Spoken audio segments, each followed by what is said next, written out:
Ano kaya ang isang mensahe na isinasaad ng unang chapter ng Genesis?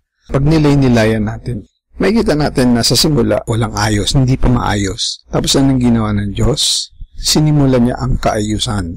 Inorganisa niya ang lugar. Inorganisa niya ang space. Hiniwalay niya ang mga tubig. Tapos pinalitaw niya ang lupa. Nung inorganisa niya ang space, nilagay niya ang buhay. Lumitaw ang mga halaman, lumitaw ang mga hayop. Tapos sa kaduluduluhan, lumitaw ang tao. So ang tao ay nasa kahuli-hulihan ng ginawa ng Diyos. Ang tao ay lumitaw sa kaduluduluhan.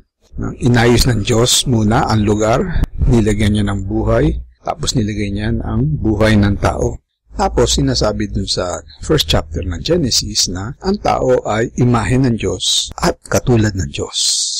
Imahe ng Diyos, ang ibig sabihin nito, hindi na mabubura sa tao yung karangalan niya. Imahe ng Diyos, hindi mabubura ito. Maski na ano pa ang ginawa mo sa buhay mo, maski na nung uri pa ng buhay mo, maski na sino ka pa, ang karangalan ay nasa sa iyo. Hindi yan maaaring alisin sa iyo.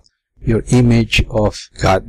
Pero hindi lang image, ang likeness, katulad ng Diyos, ay isang gawain ng tao. Ito isang parang proyekto na dapat itupad ng tao. Paano natin mauunawaan ito? Sabi ng Diyos sa tao, ikaw ang boss. Parang ikaw ang hari dito sa nilikha. Big time yata ang tao. Pero tingnan natin, pagkatapos ng 6 na araw, anong ginawa ng Diyos? Ang Diyos ay nagpahinga. Anong ginawa ng Diyos dito sa Sabbath day na ito? Siya ay dumistansya.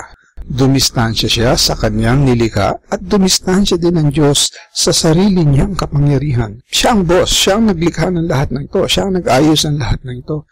Pero dumistansya siya sa kanyang pagiging boss. Kaya ang tao, ganun din. Katulad ng Diyos, ang tao ay tinatawag na dumistansya sa kanyang pagiging boss.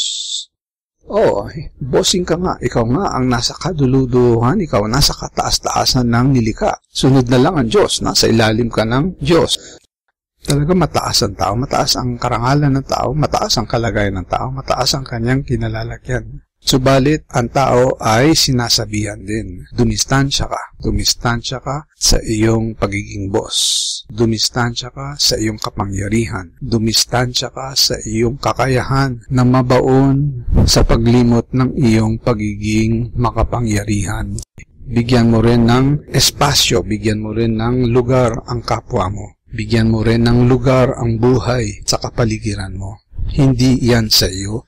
Hindi ikaw ang may hawak niyan, hindi ikaw ang manlilikha. Dumistansya ka. Tumulad ka sa Diyos. Dumistansya ka sa iyong kapangyarihan. Kung nagawa ng Diyos yan, magagawa rin ng tao.